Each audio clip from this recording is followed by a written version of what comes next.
The great space station called Orbital Trident hung in the silent blackness between stars. It was a gleaming jewel of metal and light, a place where many different alien species met to talk and trade. The air inside was a mix of strange smells and sounds. The low hum of machines was always present, like a quiet song.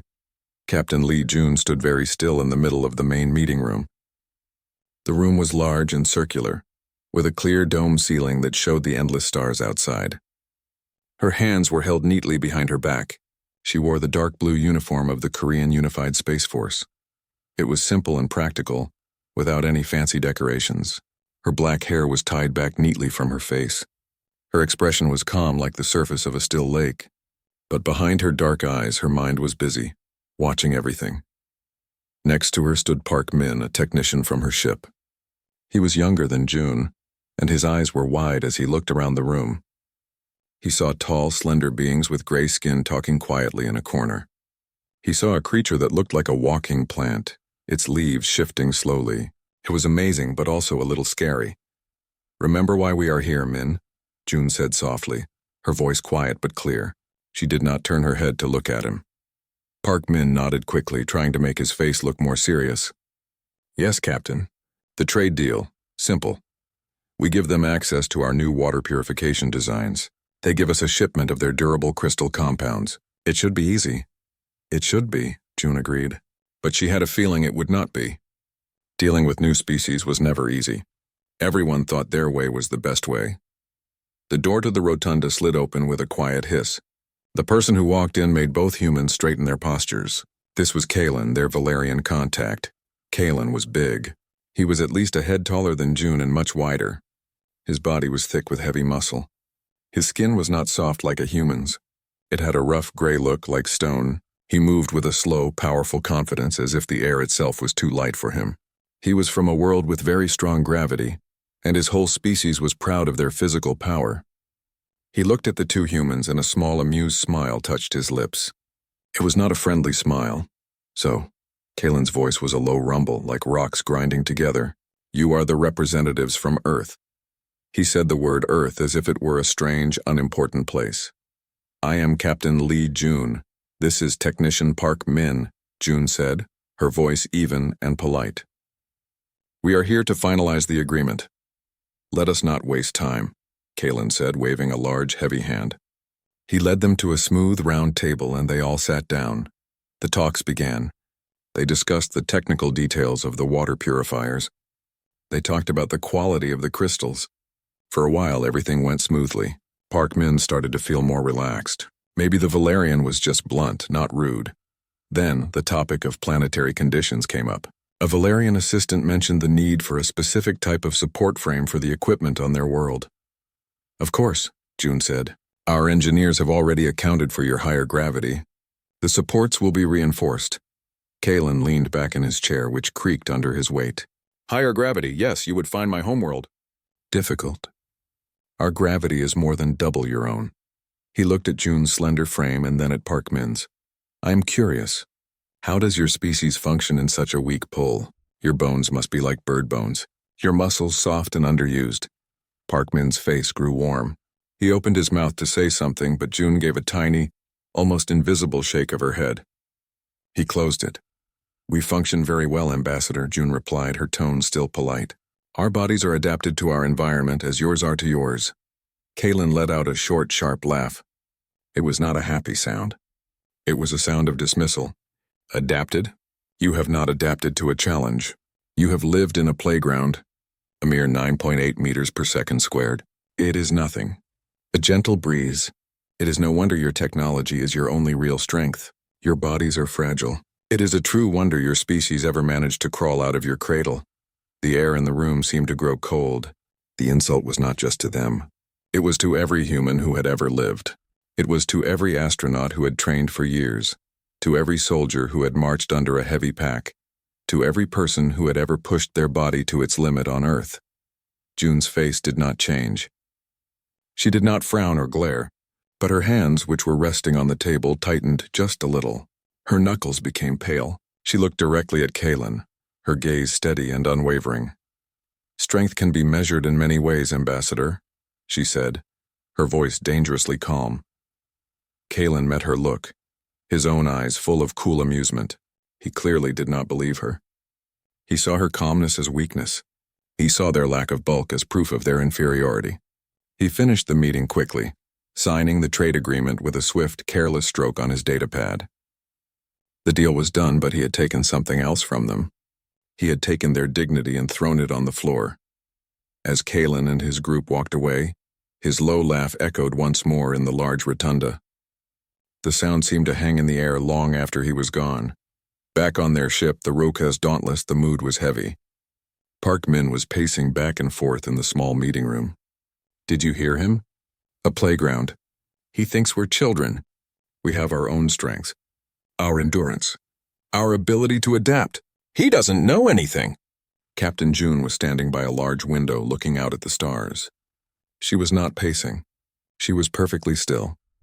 He knows what his culture has taught him to value, she said quietly. Raw physical power. It is the only thing he understands. So we just let him insult us? Let him insult all of humanity?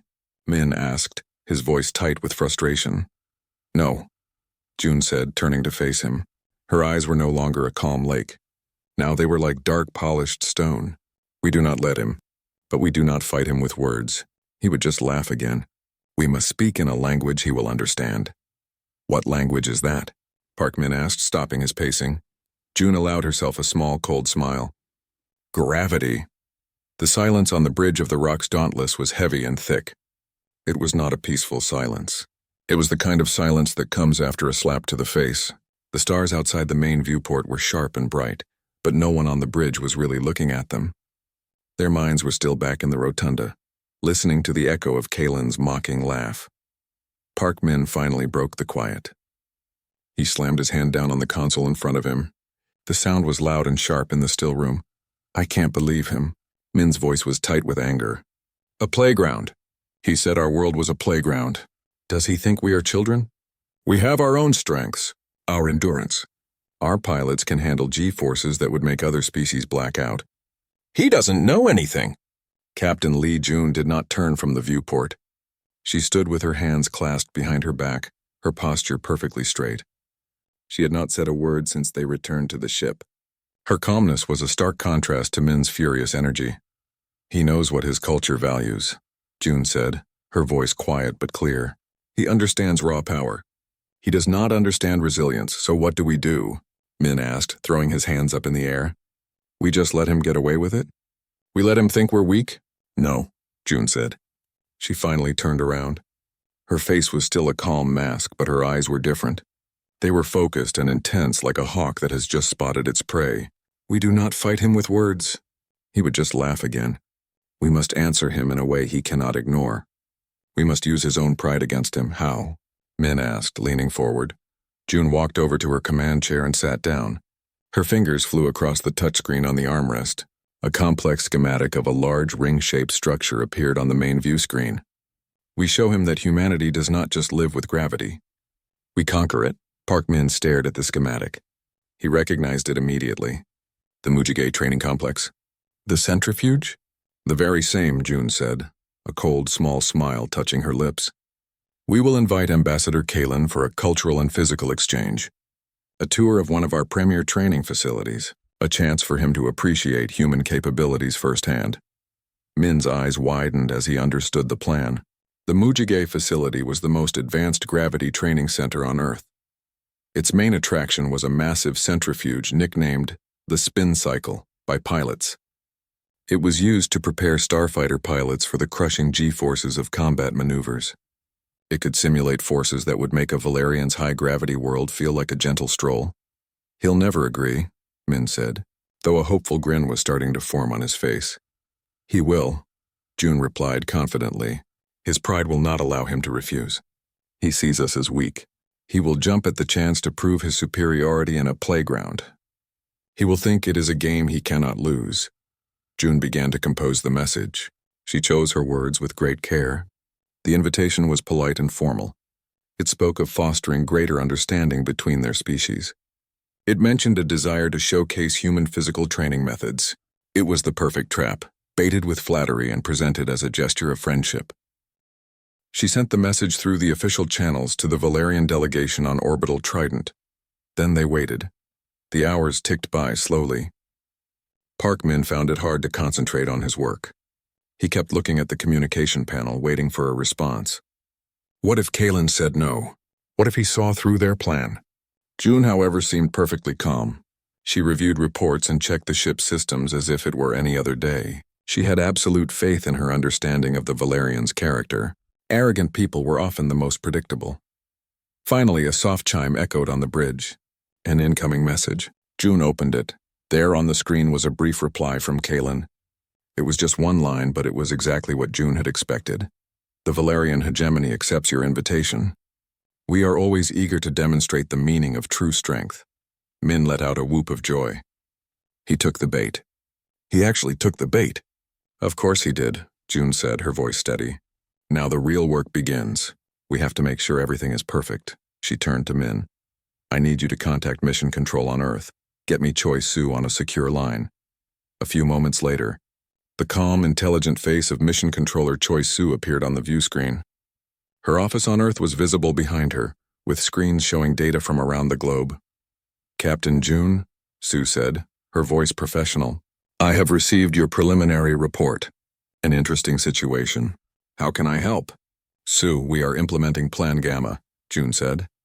We need full and exclusive access to the Mujige centrifuge. We also need the medical team on standby, and absolute secrecy. This is a diplomatic operation now. Choi Su's eyebrows rose slightly, but she did not question the order. She was a very good controller. She trusted her captains. Understood, Captain. I will clear the facility's schedule and have the team ready. What is the operational timeline? We will depart for Earth within the hour, June said. The Dauntless will make a high-speed burn. We should be in Earth orbit in 18 hours. The exchange is scheduled for the day after our arrival. It will be ready, Su confirmed. I will send you the latest performance data for the centrifuge. The engineers have recently pushed its maximum capacity even higher. A faint smile played on her lips. It seems the machine is eager for a challenge. The connection ended and June stood up. Park Min, prepare the ship for immediate departure. Plot a fastest course to Earth. I want us moving in 30 minutes. Yes, Captain, Min said, his voice full of energy. He turned to his console, his fingers flying as he entered the commands. The Dauntless came to life around them. The low hum of the engines grew louder as they powered up. Crew members moved with purpose, securing the ship for its journey. The mood on the bridge had completely changed. The heavy, angry silence was gone, replaced by a focused and determined energy. As the ship pulled away from orbital Trident, June looked back at the gleaming station one last time. She thought of Kalen, probably feeling very pleased with himself, believing he was on his way to another easy victory. He had laughed at Earth's gravity. He had called her people fragile. Soon, she thought, soon he would learn that some things are not fragile. Some things are like steel. They do not break under pressure. They are tempered by it. They become stronger. The Dauntless turned its nose towards the brilliant blue and white marble of Earth and began its journey home. Captain Lee June was going to prepare a very special welcome for her guest. The rock's Dauntless slipped into orbit around Earth like a silent predator returning to its lair. Below the planet was a majestic swirl of blue and white, a sight that always filled Captain June with a quiet sense of home. But today there was no time for reflection. Today was for work. A small shuttle carried June and Park Min down to the surface. They landed at a secure military airfield near the Mujige training complex. The air of Earth felt different after the processed atmosphere of the space station. It was fresh with a slight chill, and it carried the faint, clean smell of pine trees from the nearby mountains. Choi Su was waiting for them on the tarmac. She was a woman of average height with a calm and observant face. She handed June a datapad. Everything is ready, Captain. The facility is yours. The medical team is on standby, and the centrifuge has been calibrated to your specifications. Thank you, Su, June said, taking the pad. Any word from our guest? He and his entourage arrived an hour ago. They are in the guest quarters. He has already made several comments about the lightness of the air. Sue's expression remained neutral, but a glint of amusement was in her eyes. Good, June said. Let him enjoy the feeling. It will not last. They walked towards the main building of the complex. The Mujige facility was not a beautiful place. It was built from gray concrete and strong metal. Its design was purely for function, not for looks. It was a place where human bodies were pushed to their absolute limits and beyond. Inside, the halls were wide and echoed with their footsteps. They passed training rooms where teams of pilots were doing strenuous exercises. The sound of heavy breathing and the clang of weights filled the air. Kalen and his 2 aides were waiting for them in a central hall. The Valerian ambassador looked even bigger and more solid on Earth. He seemed to take up more space. He looked around the facility with a bored, superior expression. "Captain," Kalen said, his rumbling voice sounding loud in the hall, "your world is quaint. I can feel the lack of weight in my very bones. It is like stepping out of a pool." "We find it comfortable," June replied, her tone neutral. "Shall we begin the tour? We are proud of what our people can achieve here." Kalen gave a slow, condescending nod. "By all means. Show me your achievements," June led the way. The first stop was a large room with a long synthetic track. A group of pilots were running on it, but the track was moving backwards. They were running hard just to stay in the same place. Their faces were covered in sweat and their muscles were straining. "This is our endurance track," June explained. "It measures stamina and mental fortitude. Our pilots must run here for hours." Kalen watched for a moment, then snorted. "A slow jog. My children could do this without breaking a sweat." He walked over to the track. "May I?" "Please," June said. Kalen stepped onto the track. He began to run. His powerful legs pumped, and he moved forward against the resistance with an easy, brutal strength. He was incredibly fast and showed no sign of effort. After a minute, he stepped off, not even breathing heavily. "An amusing diversion," he said, wiping his hands together as if brushing off dust. Park Min clenched his jaw but said nothing. June simply nodded. "This way, please." The next room was a strength training area. It was filled with massive weights and resistance machines. A female pilot was in the middle of a deadlift, her body trembling as she raised a bar loaded with heavy weights from the floor.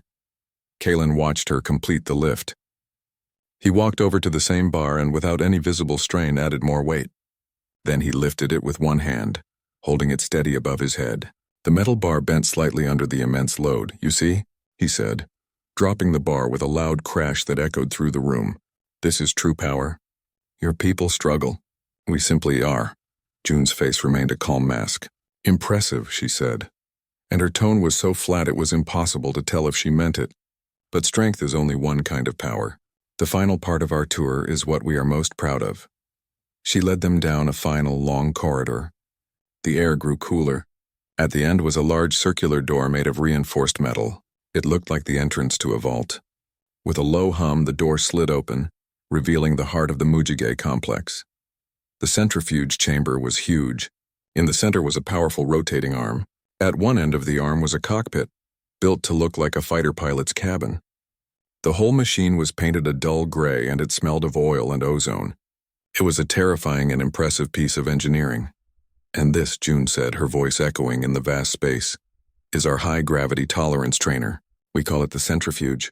It does not simulate high gravity by increasing mass. It uses centrifugal force. It spins. The faster it spins, the greater the G-force it creates inside that cockpit. We use it to prepare our pilots for the extreme forces of combat." Kalen looked at the machine. For the first time, his expression of pure arrogance wavered for a second. He was a being of a high-gravity world, but this was different. This was force created by motion. This was not the constant, familiar pull of a planet. This was a violent, artificial pressure, but his pride quickly smothered his caution. He walked closer, examining the cockpit. "This little spinner? You think this is a challenge?" "It is the ultimate test of a pilot's physical conditioning," June said. "It measures not just raw strength, but the resilience of the cardiovascular system. The ability to keep blood flowing to the brain under immense pressure. It is what separates our best from the rest." Kalen turned to her, a familiar, mocking smile back on his face. "And what is the record for this toy?" 12.5 Gs for a sustained period of 60 seconds, June said. "By one of our most decorated pilots." "It nearly killed him," Kalen laughed, his booming voice filling the chamber. 12? I live with more than that every day." "This is your great achievement. Lead the way, little captain. Strap me in. I will show you what true power can endure. I will shatter your record without effort." This was the moment. The trap was set and the prey had walked right into it. Park Min held his breath. Choi Soo, watching from a control room above, leaned forward. June looked at Kalen, her dark eyes meeting his. As you wish, Ambassador. The experience can be intense. Our medics are here as a precaution. I will not need your medics, Kalen scoffed. He climbed into the cockpit, his large frame fitting snugly into the seat. A technician secured the harness, pulling the straps tight across his stony chest. June walked to the control room, leaving Kalen alone in the chamber. The large metal door slid shut with a final heavy thud. Inside the control room, the mood was tense. Park Min stood by June's side, his hands clenched into fists. On a monitor, they could see Kalen's face. He was still smirking, confident. Begin the sequence, June said, her voice quiet but firm. Start at 5Gs. The technician nodded. He pressed a series of buttons. A low, powerful whirring sound began to fill the building. The centrifuge arm started to move. Slowly at first, then faster and faster. In the cockpit, Kalen felt the pressure push him back into his seat. It was strong, but he was right. It was nothing. It felt like a firm hand on his chest. He chuckled over the communication system. Is this all? I told you. This is a gentle push for a Valerian. June did not reply. She watched the data on her screen. His vital signs were strong. Too strong. He was not being tested yet. Increase to 8Gs, she commanded. The whirring became a deeper roar. The arm became a blur. Inside the cockpit, the pressure suddenly multiplied. Kalen's chuckle died in his throat. This was different. This was not the steady pull of a planet. This was a crushing, relentless force that pressed him from his chest to his back. It was hard to take a full breath. He had to grunt to force the air out of his lungs, but he was still a Valerian. He was still strong. Avita good. Effort, he managed to grunt over the comms. But not enough. June watched him. She saw the first flicker of strain on his face on the monitor. His stony skin was looking tight. Increase to 12Gs, she said. The technician looked at her, his eyes wide. Captain, that's the human record. His body mass is much greater. The stress. Now, June said, her voice leaving no room for argument. The technician swallowed and entered the command. The centrifuge screamed. The force inside the cockpit became monstrous. Kalen's world dissolved into a crushing agony. Every ounce of his being was focused on one thing: survival. His head, which he had held so high, was slammed backwards and sideways by the force. His vision began to tunnel, dark spots dancing at the edges. He could no longer speak. He could only hear the roar of the machine and the frantic beating of his own heart, struggling to push blood against the impossible weight. He was no longer demonstrating superiority. He was fighting not to be sick. He was fighting not to black out. June stood perfectly still, her eyes fixed on the monitor. Kalen's face was a mask of pain and shock. His body was trembling violently against the restraints. The trap was sprung. The Valerian elite was learning a very hard lesson. And it was not over yet. The control room was silent except for the deep, angry roar of the machine. It was a sound that vibrated in their bones. On the monitor, Kalen's face was a grimace of pure strain. The easy confidence was gone, wiped away by the crushing force. His lips were pulled back from his teeth. The veins on his thick neck stood out like ropes. Park Min could not look away. He felt a mix of horror and a fierce, cold satisfaction. The arrogant ambassador was not laughing now. His vital signs are reaching critical levels, the technician said, his voice tense. Heart rate is dangerously high. Blood pressure is spiking. Captain June did not move. She stood like a statue, her hands resting on the console. Her eyes were fixed on the screen. She watched as Kalen struggled, his massive body rendered helpless by a force he could not fight with muscle. He's trying to lift his head, Min whispered. It was true. With a tremendous effort, Kalen was trying to fight the G-forces to raise his head from the headrest in a final show of defiance. His neck muscles bulged, shaking with the effort. For a second, it seemed he might succeed. Then June spoke, her voice calm and clear, cutting through the noise. Final increment. 15 Gs. The technician's face went pale. Captain! At his mass, 15 Gs could cause serious injury. The structural integrity of the harness. The machine is rated for it. Execute the command. Her tone was absolute. It was not a request. It was an order. The technician's finger trembled as he typed the command. A loud alarm blared for a moment before he silenced it. Outside the thick window, the centrifuge arm seemed to howl in protest. The pitch of the roar climbed higher. becoming a shriek of stressed metal and overwhelming power. Inside the cockpit, the world ended. The last bit of fight left Kalen's body. The force that slammed into him was beyond anything he had ever imagined. It was not strength. It was annihilation. The air was crushed from his lungs in a painful gasp. The harness straps dug into his stony flesh, creaking under the immense load. His vision went completely dark, then returned in a dizzying swirl of gray spots. He could not move. He could not breathe. He could only endure, and then it happened. The force, unrelenting and perfect in its direction, pushed his entire body down and to the side. His head, which he had tried so hard to lift, was now utterly beyond his control. It was driven down, his face turned. His cheek smashed against the cold, hard surface of the control panel next to his seat. The pressure was immense. It was not a gentle touch. It was a brutal physical stamp. He could feel the cool, unyielding metal against his skin. He could feel the vibration of the screaming machine through his skull. He was pinned. His head was locked in place, his face pressed hard against the console. He was, quite literally, being made to kiss the ground. A low guttural sound, a mix of a groan and a choke, escaped his lips. It was the only sound he could make. Humiliation washed over him, hotter and more painful than the physical agony. He, a proud son of Valeria, an ambassador of a mighty species, was being crushed and held in place by a human machine.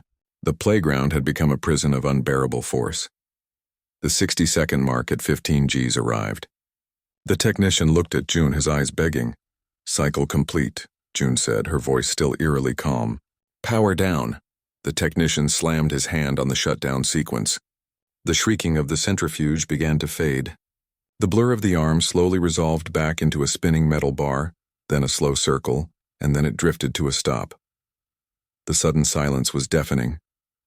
Inside the cockpit, the pressure vanished. The relief was so sudden it was a new kind of shock. Kalen's body went limp in the harness. He gasped, sucking in huge, ragged breaths of air. His entire frame trembled uncontrollably. He could not move. He could only lie there, his face still resting against the cold metal where the force had pressed it. In the control room, no one spoke. They all watched the monitor. They watched the broken giant try to remember how to breathe. After a long moment, June turned and walked out of the control room. Park Min and Choi Soo followed her. They entered the main chamber. The air smelled of heat and ozone. The centrifuge stood silent, a dormant beast. June walked to the cockpit. She reached up and unlatched the harness herself. The straps fell away. Kalen did not spring out. He moved slowly, painfully. He pushed himself upright, his muscles shaking with the effort. He looked at June. His eyes were wide, the arrogance completely gone. In its place was a raw, stunned awe and fear. He lifted a trembling hand and touched his cheek. The skin was red and already beginning to bruise from the pressure against the console. He looked from June's calm face to the silent machine, and then back to her. He understood. This was not a random outcome. This was a calculated demonstration. This was an answer. This was her reply to his laughter in the rotunda. She had not said a word of insult. She had not raised her voice. She had used his own pride to lead him here, to this moment of utter defeat. She had proven that human strength was not in the weight of their bones, but in the power of their will and the sharpness of their minds. He opened his mouth to speak, but no sound came out. He just stared at the human captain who had harnessed a force that could crush a Valerian, and had used it to teach him a lesson he would never forget. The lesson was simple. Do not mistake a different kind of strength for weakness. For a long time, the only sound in the centrifuge chamber was Kalen's ragged breathing. He sat in the cockpit, his body slumped against the harness straps that were now loose. He did not look at Captain June or the others. His eyes were fixed on the metal console where his face had been pressed just moments before. The red mark on his cheek was a burning brand of his humiliation. He moved slowly, each movement seeming to require immense effort. He swung his heavy legs out of the cockpit and stood on the chamber floor. His knees wobbled, and he had to put a hand on the machine to steady himself. The mighty Valerian who had walked with such powerful confidence now looked frail and unsteady. The crushing force had left his muscles trembling and weak. He finally lifted his head and looked at Captain June. She stood a few meters away, waiting. Her posture was still perfectly straight. Her face was calm. She did not smile. She did not look triumphant. She simply watched him, her dark eyes taking in every detail of his condition.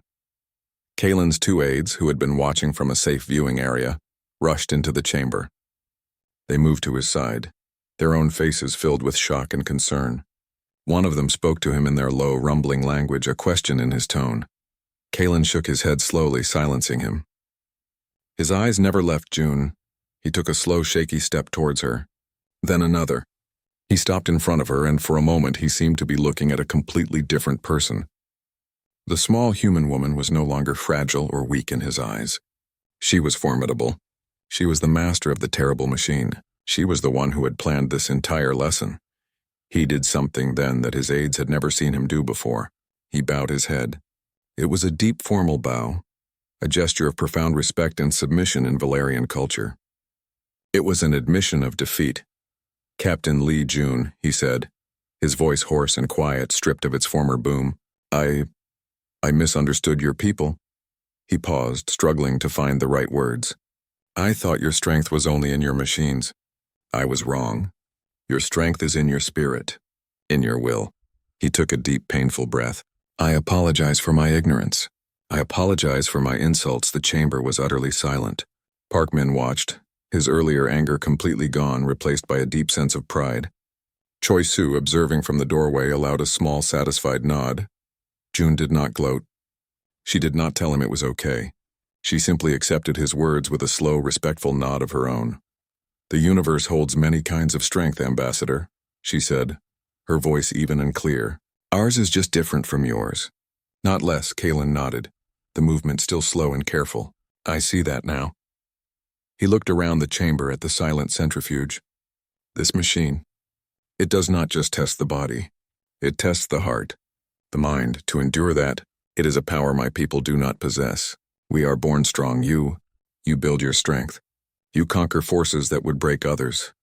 It was the most honest thing he had ever said. "The trade agreement," Kalen continued, straightening up as much as his sore body would allow.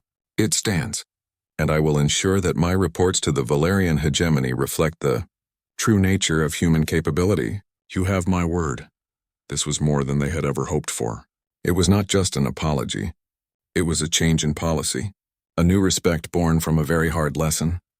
"We appreciate that, Ambassador," June said. "Our medics are here to check you over. It is standard procedure after a high-G exposure." This time, Kalen did not refuse. He nodded, accepting the offer of help without pride.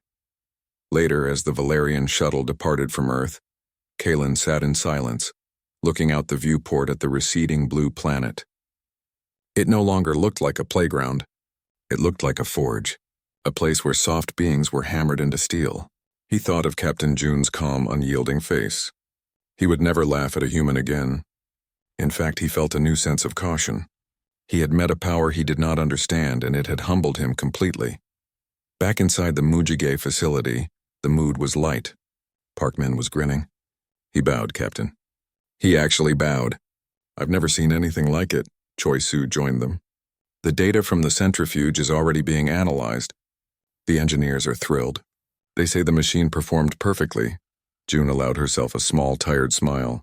The tension of the last few days was finally leaving her body. "It was not about the machine, Sue. It was about the message." "And he received it," Sue said. Loud and clear, they walked out of the complex into the cool evening air. The sun was setting behind the mountains, painting the sky in shades of orange and purple. It was a peaceful, beautiful scene. "He laughed at Earth's gravity," Parkman said, shaking his head in wonder. "And you made him kiss the ground because of it. It's perfect." June looked up at the first stars beginning to appear in the darkening sky. Somewhere up there was orbital Trident, and beyond it, the vast galaxy filled with species like the Valerians. "They will all know now," she said quietly. "They will know that humanity is not fragile. We are flexible. We are resilient. We can adapt to anything, and we will not be looked down upon." She turned and began to walk towards the waiting transport, her silhouette sharp against the twilight. She was just one woman from a planet with light gravity, but she had brought a proud elite to his knees without throwing a single punch. She had used his own arrogance and the relentless, crushing truth of physics to make her point. The alien elite had laughed, and Captain Lee June had made sure his laughter ended in a silent, profound respect. The story of what happened in the centrifuge chamber would spread. And from that day on, the galaxy would look at humanity with new and much more careful eyes.